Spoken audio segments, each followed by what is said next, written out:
Good morning, everyone. Thank you so much for joining us today. We're very excited to be here talking to you about this very important topic of brand safety. And my name is Stacey Delaney. For those of you that don't know me, I'm the Country Manager UK at Taboola. And Taboola is co-hosting this session with IAS, really in celebration of a new partnership that we formed. We thought, what better way to kick off the partnership than by hosting this session on brand safety and presenting to you some really interesting insights on this topic, as well as hearing from experts in their field about what they're seeing on the ground, talking to their clients about brand safety. So in terms of the agenda today, what we're going to do is Paul Asprey from IAS is going to kick off the session, and he's really going to talk about the evolution of brand safety, sharing some really interesting insight and market research on this particular topic. Then what we're going to do after that is we're going to move to a Q&A session. So we've got a great lineup of people within the industry who are going to take some of the questions that you already sent in, and if we have time, some questions that you'll submit today, and share with you what they're seeing within their agencies and with their clients. And we're going to do a couple of polls as well throughout the session. So I'll just give you a quick overview of who is going to be talking to you today. So as I say, we've got a really great lineup of experts. The first is Patrick Zinger. He is a digital strategy and planning lead EMEA at Starcom. We have Rachel Wayne, digital director EMEA at Mediacom. We have Becky DiGiorgio, paid search director at iCrossing. And we have Paul Asprey, business development director at IAS. So these four have a very, very different backgrounds, different clients. They work on different objectives. So we felt that they would be great to give you some insight on this topic. So what I'm going to do now is I'm going to hand over to Paul, who is going to kick the session off. Over to you, Paul. Thank you very much, Stacey. So as Stacey mentioned, before we get over to the panel, I'm going to do a 10-minute overview, really, of the evolution that we've seen from brand safety to brand suitability in 2020, and that shift really has impacted a number of different parties in the digital ecosystem. So before we go on to the presentation, what I'd love to do is run a live poll. So get your polling fingers ready, and I'd like to ask you on the call who you believe is most responsible for brand risk mitigation in the digital industry. So really, just one answer, please. So just who you believe is the most responsible for brand risk mitigation efforts. So brands and agencies, publishers, DSPs, SSPs, and verification partners. So we'll just give you a few seconds to poll, and then we'll give you the results.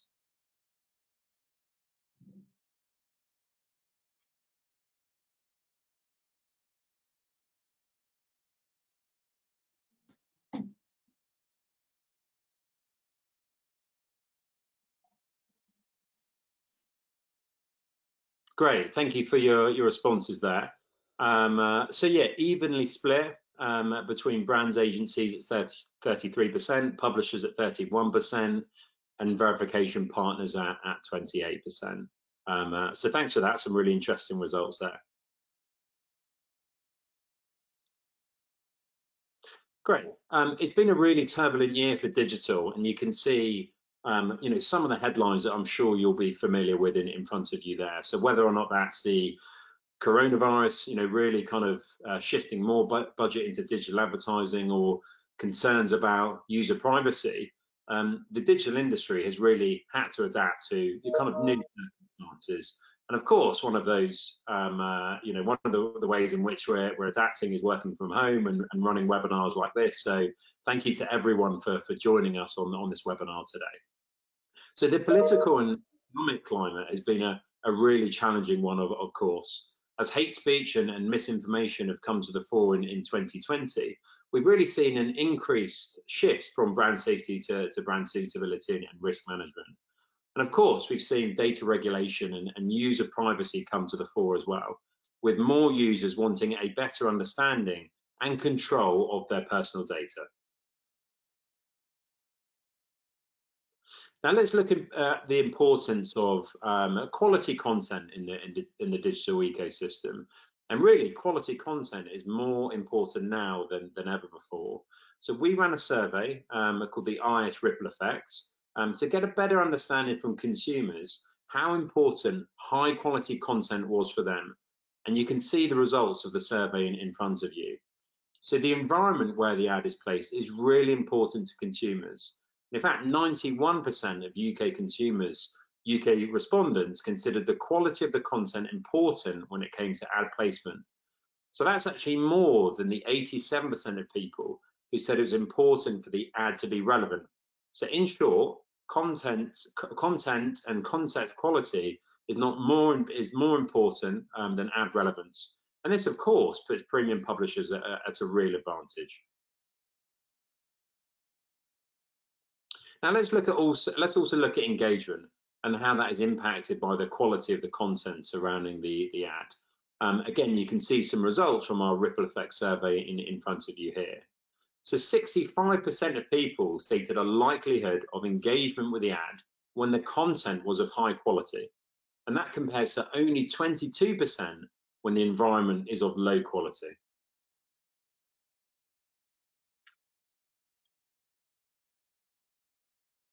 Conversely, when placed on a low quality site, when an ad is placed on a low quality site, and that's a site that's categorized as high risk in IAS settings, consumer perceptions are really affected by the content and the environment. So much so that when in a low quality environment, 88% of consumers said they found the ads annoying. 55% said they definitely feel less favorable towards the brand. And as you can see in front of you, 70% said they'd stop using that brand altogether. So placing ads in low quality environments can really damage and impact the perception of your brand. So everyone's aware that we're moving towards a cookieless world. And one potential outcome of this is we could see marketers really turn their attention to contextual targeting. And in fact, it's really quite an easy shift for advertisers. And of course, contextual targeting is very privacy compliant. In fact, consumers also understand the importance of contextually relevant advertising. So according to an IAS survey, The Power of Context, the majority of consumers, so 72%, think it's important for digital ads to appear alongside relevant content. In other words, consumers value seeing ads related to the topics of the articles they're consuming online. In addition, 70% of British consumers agree that the content they're viewing influences their opinion of ads on the page. So we've kind of evolved from a time where content was king, really to a time now where context is king. Now, we all know that controlling ad placement can be challenging, and we're going to hear about that from the panel soon. Let's just put that challenge into context for everyone on the call. So worldwide data creation is really accelerating at an insane rate. So in 2010, Eric Schmidt was famously quoted for saying, there were 5 exabytes of information created between the dawn of civilization through to 2003, but that much information is now created every 2 days. So that was back in 2010. We actually now create that much information online every 1.5 hours. So the content boom has really opened up opportunities for ad placements, but it's also led to challenges, and technology available for brands and advertisers needs to keep up with those challenges. So what we are seeing is advertisers are reacting to headlines, and sadly they are becoming overcautious when it comes to keyword blocking. And again, we'll hear from the panel in a few minutes about this. In some cases, as you can see in front of you, those keyword lists have become far too long. So what this means is that we are damaging our publisher partners, and we all recognize those publishers play a really important role in helping to shape and inform the world that we live in. So overzealous and overcautious keyword blocking can lead to a few things. One is less monetized inventory. 2, missed opportunities to connect with the right audience, and also appear alongside content that is impactful, relevant, and emotive in many ways. And finally, wasted ad spend by appearing on pages unrelated to your brand. So IAS, we really recognize the key role that publishers play in the digital ecosystem, and we're excited to announce our transition to brand suitability. So context, as you can see in front of you, really is the new battleground for marketers, and effective marketers are better able to control the environments in which they are seen, whilst continuing to run at scale and drive business outcomes. I'll just talk you through the next evolution, really, at IAS, which is brand suitability. And it's key now that advertisers can access brand suitability controls to exclude content that is unsuitable. So technology that classifies content for brand suitability at scale and is able to kind of read content and read pages like a human is absolutely crucial. So IAS is lucky enough to get to have technology that gets really to the true meaning of the content and understand the specific emotions intended by the author. So you can be sure as a brand you're aligning content with consumers that are most likely to connect with your brand. So these brand suitability controls enable advertisers to move away from binary keyword blocking and allow brands to run at scale and drive outcomes whilst remaining in really brand suitable environments. So we offer a multi-layer approach to brand safety and brand suitability through context control, and you can see it in front of you on the slide there. So our standard brand safety controls on the left-hand side, give advertisers the ability to avoid that content that most would consider inappropriate, like hate speech or terrorism. So with our contextual control, so number 2 and 3, we offer advertisers the opportunity to not appear against any negative sentiment attached to specific topics, like, for example, pandemics. In addition, under verticalized control, an automotive client can choose not to run across any negative sentiment around automotive content, while still running across automotive content as a whole. So as I mentioned at the start, 2020 has been a really turbulent year, and there's a huge amount of quality news content out there that is really shaping our world and reporting on life-changing events. So our recommendation is don't block entire categories, really look at sentiment and focus on what is right for your brand. And finally, on the 4th point on the right-hand side, we can even customize suitability further to avoid content mentioning a specific brand name alongside negative content. So just before we pass over to Stacey and the panel, kind of 4 key takeaways for you, really. Context is critical. So appearing in suitable environments for brands is really important, but it also aligns with privacy regulations. Number 2, consumers are receptive to contextual targeting, with more people saying it was important for an ad to be in the right environment than through the use of personal data and audience targeting. And finally, points number 3 and 4. Really, the recommendation to advertisers is to refine your brand suitability strategy by removing outdated keyword lists that might be limiting scale, and really upgrade your strategy to include context, semantics, sentiment, and emotional analysis of that content. So thank you very much for listening. I'll hand over to Stacey now, who's going to talk through the IAS and Taboola partnership, and then we'll go over to the panel. Thanks, Paul. Hello, everyone again. So I just want to spend a moment just talking about what the partnership is between IAS and Taboola. So we're always looking for ways to enhance our brand safety controls for our advertisers, which is where this partnership has been born from, really to ensure safety and suitability. So quite simply, what you can now do when you buy your Taboola campaign is you can apply IAS's pre-bid brand safety tool. So this can be for brand and performance campaigns, so whether it's our native units or our outstream video. So we're very excited about this. We're very excited to offer this to advertisers. Also excited because it's an industry first integration with a CPC-based platform. The great thing for our advertisers is that there is no cost. It's added value from us. We bear the cost for that. So that it's just very important for us to offer you this tool. And if you want to take advantage of it, you can just opt in, speak to your account manager, and they can set things up for you. So without further ado, we're going to go over to the panel, which I'm sure you've all been looking forward to. So before we kick things off, I thought that it would probably be best if everyone gave themselves a bit of an introduction. So Patrick, do you mind kicking us off? Yes, of course.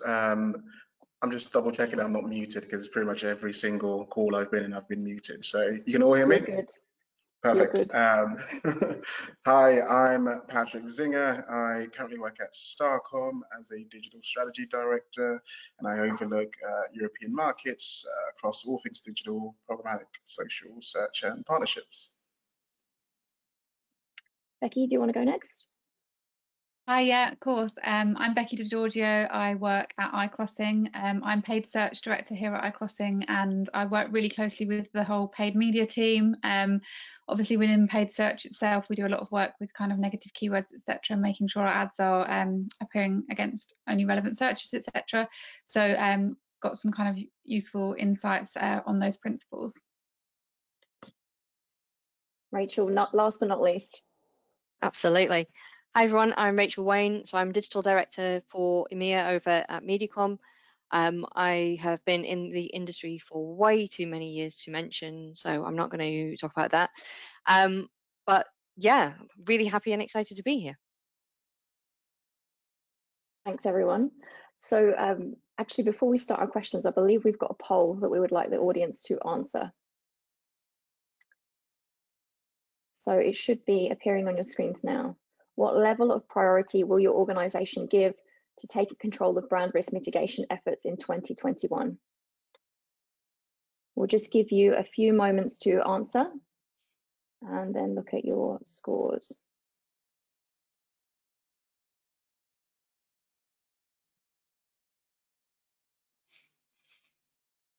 Okay, lots of votes coming in.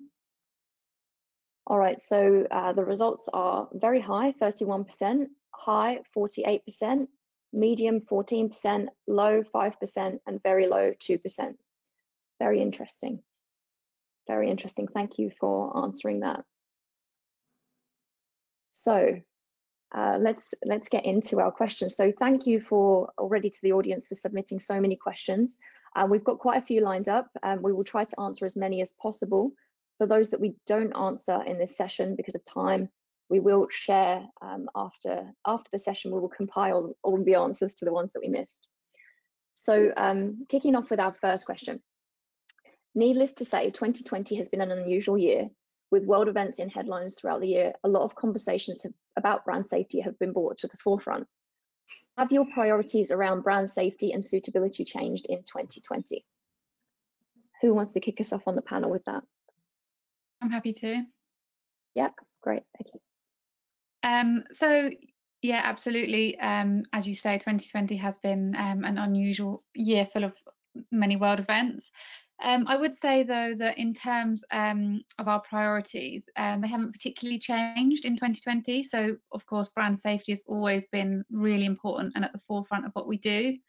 Saying that though, of course, 2020 has brought a new kind of expanded lexicon and list of keywords and terms with it. So for example, bringing in the need to block keywords that have a sort of negative sentiment associated with the COVID pandemic, for example, death tolls and terms associated with that. This has all brought that into a more prominent space, which we need to, of course, be aware of and consider carefully, both from a positive and exclusion perspective in regard to both content placement and the search results themselves. I think it's definitely true to say that content and context have become ever more important this year. But in terms of priorities, I think you know, these have always been a big priority for us. Great. Patrick, did you want to add your input on this one? Yeah, I completely agree with Rebecca. It's pretty much business as usual when it comes to brand safety over here as well. I mean, we start these conversations when you first onboard a client, right?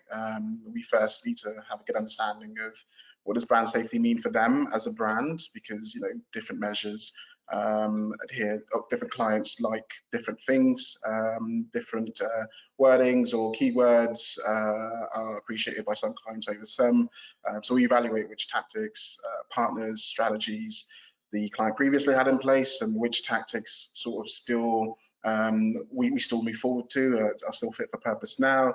I'd probably say, obviously, this has been heightened this year in terms of the amount of conversations we've been having with clients, but they've predominantly been around brand suitability and brand messaging. So we've worked a lot closer with our creative teams when it comes to getting the right tone of message correct for our clients. COVID, of course, has played a massive part in a lot of those conversations. But as Rebecca said, there's been so many key cultural events that have happened this year, whether it be the Black Lives Matter movements, the Hong Kong protests, the Australian bushfires. People have forgotten about that, right? Because so much has happened in this year.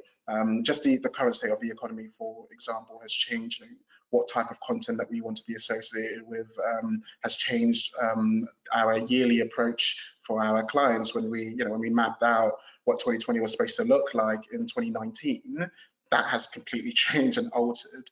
And I think this year has definitely been the year where agencies like ours have really had to show our clients just how agile and responsive we can be. Yeah, exactly. All plans were off this year, weren't they? Yeah. Rachel, I saw you nodding on a few of the points that Patrick made. Is that something you've seen as well at MediaCom? Yeah, definitely. I'd echo both what Patrick and Becky have said. I think for me and for MediaCom, the key things for our clients and when we have the conversations with our clients is brand values, trust, and suitability. Those are the core things that we need to work with. And so those priorities have always been consistent, whether the scenarios of 2020 that we all know about have happened or scenarios previously. Obviously this year, as Patrick and Becky mentioned, have had definite influences on what we've done around brand safety for our clients. So COVID, social justice, news in crisis, national and local news are both struggling to survive.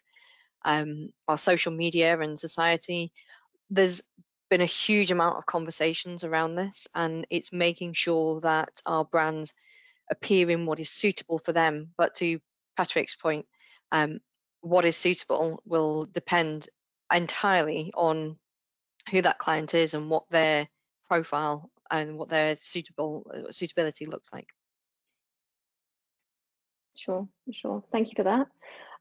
I want to touch a little bit more on keyword blocking on overblocking, because that came up in Paul's presentation and also in a couple of your comments there. With regards to blocking, how do you make sure that you block the right keywords to ensure brand safety, but you're not compromising on your clients' results? Yeah, I mean, I think for that, keyword blocking at its core is quite a blunt tool. So we mentioned COVID. If you block COVID, that's blocking the majority of the news content that is available at the moment, because that is what everyone is talking about, and that feels like that's what we've been talking about for the past year. I think what we need to do and what technologies are allowing us to do, and the way that we approach it at a MediaCom perspective, is rather than blocking those blunt catch-all phrases, is blocking those negative associations, to Becky's point earlier. So like the death count, like mortality rates, making sure that we're careful about blocking news and the stories and the articles. There's an example that Paul had on his screen earlier when we were talking through the panel of golf and shot, the word shot. Now, that in different contexts means completely different things, and it's making sure that we can take advantage of the tools that are available and advantage of the context to give us back that key brand safety and brand suitability. Yeah. Paul, did you want to add anything there? Because I know this is a topic that you're quite passionate about. Yeah, kind of just echoing what Rachel said. Really, it's the use of keywords can be quite a blunt tool. They do have their place, of course, but I think the recommendation really to agencies is to really kind of understand the potential of other kind of technologies out there, particularly when it comes to brand suitability and sentiment. There's a lot of news content out there, particularly around the coronavirus at the moment, and not all of it is negative at the moment. Not all of it, of course, is about death tolls. Of course, that is a big part of the news, but there are kind of articles now about particularly vaccines. So whether or not it's the Moderna vaccine or AstraZeneca or Pfizer, that clearly has a much more kind of positive sentiment attached to it. as well as, a few months ago, the clap for carers, that kind of content. So recommendation really is to not necessarily use it as a blunt tool, but, understand the other kind of technologies out there to allow you to continue to run at scale and, engage with audiences in these, kind of, very emotive content. Sure. And Patrick, when we spoke the other day, you talked a bit about this, about the difference between different clients and what their tolerance level was, I guess, or risk profile. Can you talk a little bit about that and when it comes to keywords? Yeah, definitely. I mean, if you're looking after the likes of Durex, for example, you want to be around the keyword terminology related to sex, because that is what your brand does. That's essentially what you're trying to sell. In fact, we'd encourage you to be around more content like that. I think when you're looking at a word without the content and context around it, then you don't really have any idea of what that content is essentially telling you. It's kind of what Paul was saying earlier in his presentation about understanding the sentiment, and context is probably the most important thing. Understanding what's actually written on that page. So page level analysis is probably key. And yes, technology is significantly improving when it comes to semantics. So we're working with a variety of different partners that do focus on semantics and what the page is actually saying in relation to specific topics. So we have those pre-bid solutions that are currently available right now, where AI systems are understanding the human language even better than people that you walk across the road and understanding the English language. So definitely there are advancements within technology, and I think blocking things based on, or using keyword blocking as a blanket tactic for brand safety is actually quite archaic. It's an archaic approach, because what matters now is not the words themselves, but the context in which those words are written. So terminology like gay, like knife, alcohol, gun, and sex, as I mentioned earlier, without understanding the context in which they are written, it's quite a lazy oversight and not what I consider to be the best approach. We should definitely be focusing more, especially working closer with our partners and sites and publishers, on what are the types of content that are actually being written and what they're actually trying to say. Sure. Going on to the next question. So many marketers worry that they have to choose between maximizing reach and ensuring that their ads are only displayed in brand safe environments. How do you achieve the right balance of scale versus safety? And do you find that you're able to hit your clients' KPIs while retaining brand safety? Rachel, would you like to kick us off with that one? Yeah, I mean, I think for me, it's simply a matter of quality over quantity. I think we need to maximize reach, but there's maximizing reach against quality content, which to the presentation before has a massive impact in terms of engagement, in terms of attention.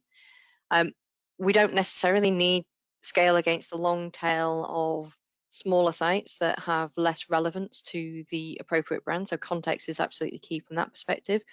And I think, again, it depends on the brand and it depends on the client that you work with for that risk profile, and to understand whether scale is important or whether the environment is important. It kind of tailors into whether it is more brand orientated or more performance orientated, because there are limits that different clients will have. And again, it kind of goes back to that having the different profile for each client. So really maximizing quality over quantity, both in performance elements and in brand elements, is key. But it will be on a spectrum, and it will be different depending on who we're talking about.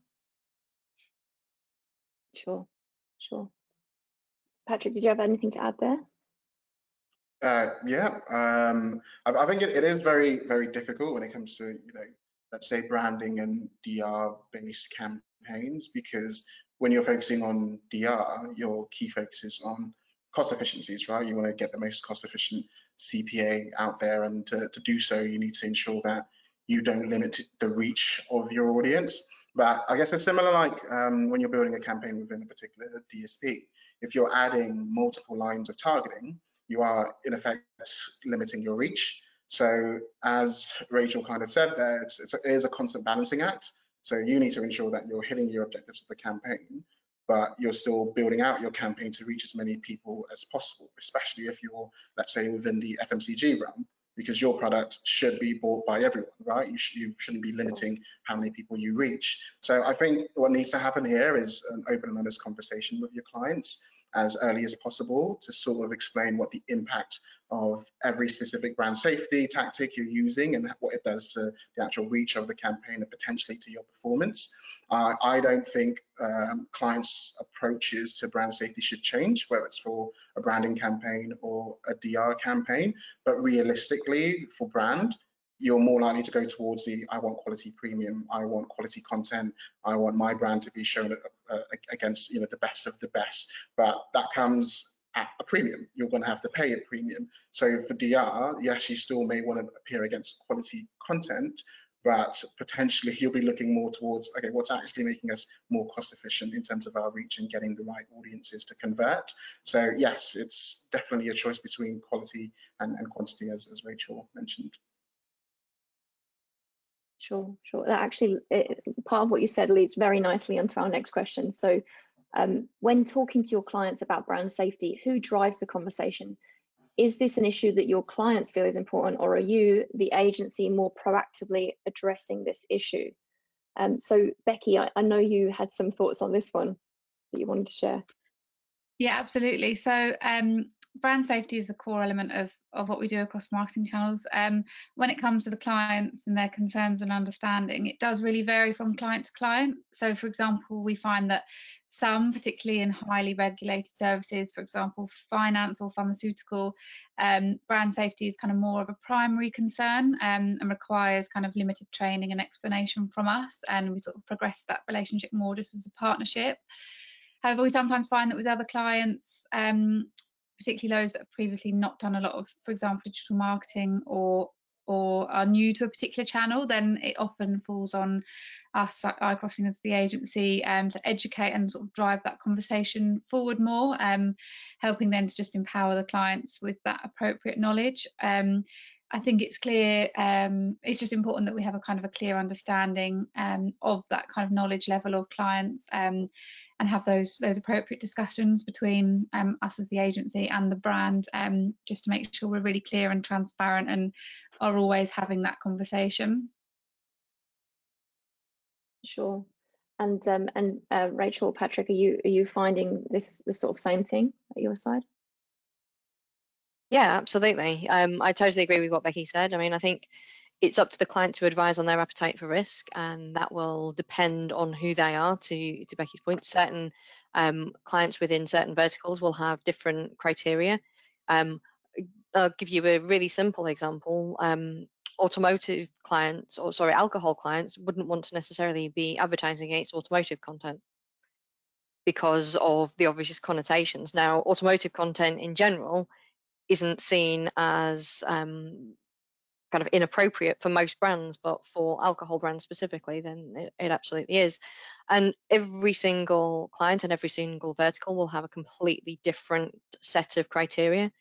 So I think we need a solid partnership, an open conversation, to Patrick's point earlier, really to make sure that we're addressing that with the clients first off. I think there's a spectrum, as I mentioned earlier. I think there's a definite spectrum in terms of profiles for clients. So there's always areas that are never going to be suitable. So graphic or excessive use or promotion of kind of the evil 11, from the 4As. But then there's kind of a low risk, which is kind of educational and informative and documentarial style content around those evil 11.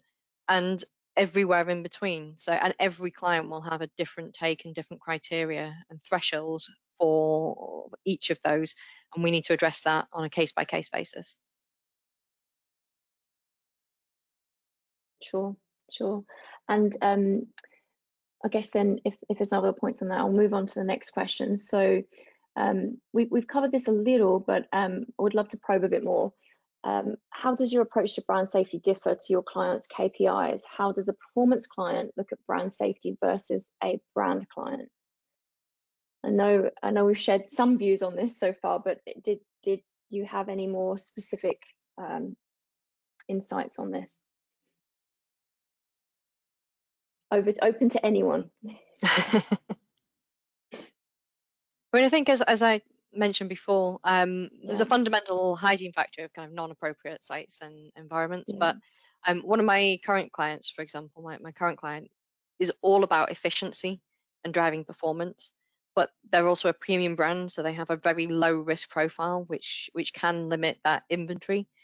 So to Patrick's point earlier, we need to have that real balancing act between what is possible with brand safety, what's possible to kind of protect from a suitability point of view, but also make sure that we're not limiting ourselves too much by using kind of blanket, one size fits all blunt tools like keyword targeting without the context and without the semantics, because that will limit the scale too much, I think, and that then means we limit performance.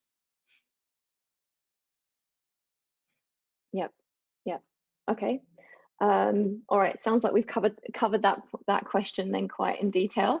Okay. So, what brand safety and suitability controls do you expect of the media platforms you buy from to make you feel more comfortable spending budget on their inventory? Patrick, do you want to cover that one?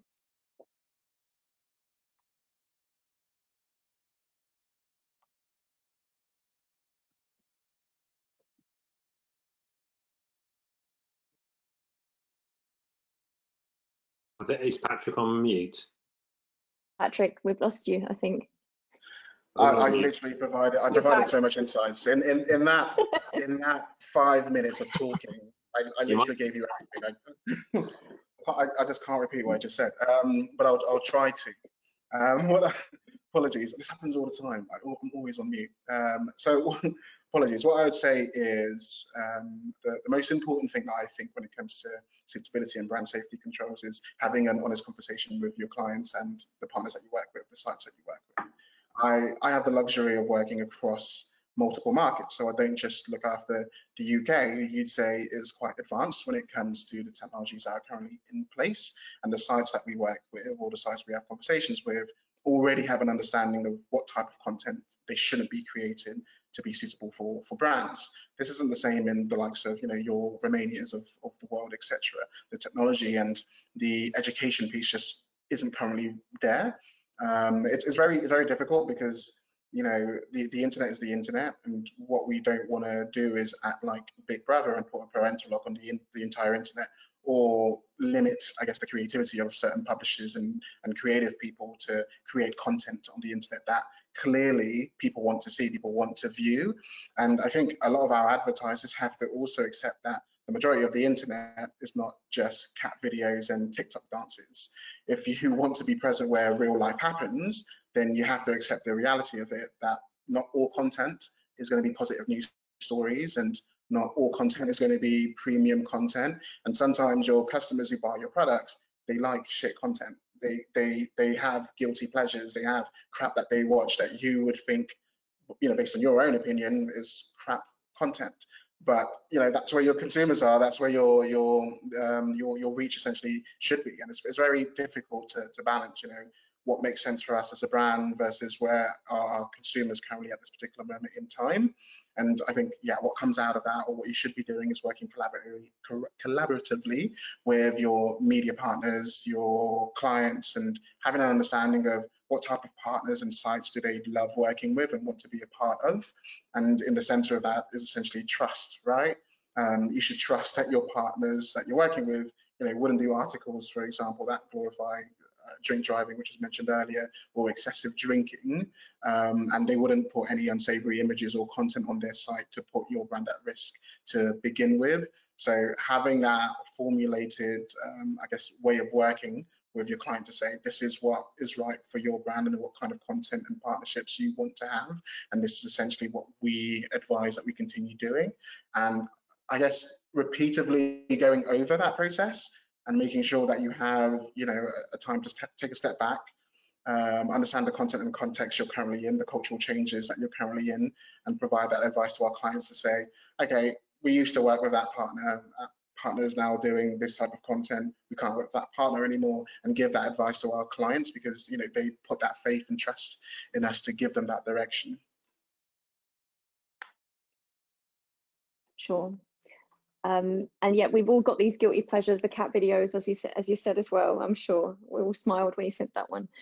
We're almost out of time. We've only got a couple of minutes until we wrap up. So would love to get either Becky or Rachel one of your feedback on this question as well.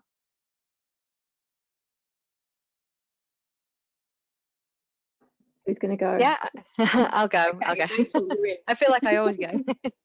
So, I think Patrick's absolutely right. I think having that open conversation with both clients and publishers we work with is absolutely critical.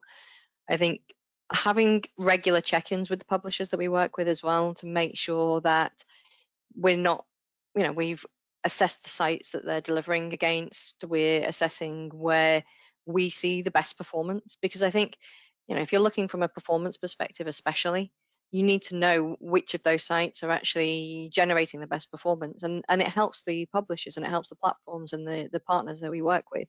If they know which ones work best and which ones don't, and which ones are most suitable, then that can only help you with performance and only help the clients with performance as well. So it's an open and honest conversation across the board. Yeah, apologies, I couldn't get off mute very quickly then. I think, yeah, just what everyone said. In addition, of course, I think a lot of it also comes down to just having that really transparent and actionable kind of reporting and analysis and conversations, really, as you guys have said. So, yeah. thank you all. Okay, well, we're out of time, unfortunately. I think we could have answered lots and lots of, probably hours worth of questions.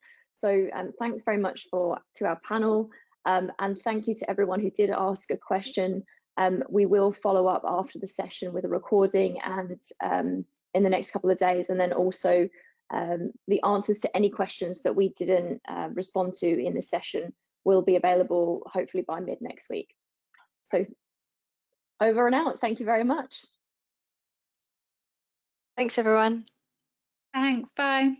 Yeah, bye-bye. Thank you. Bye.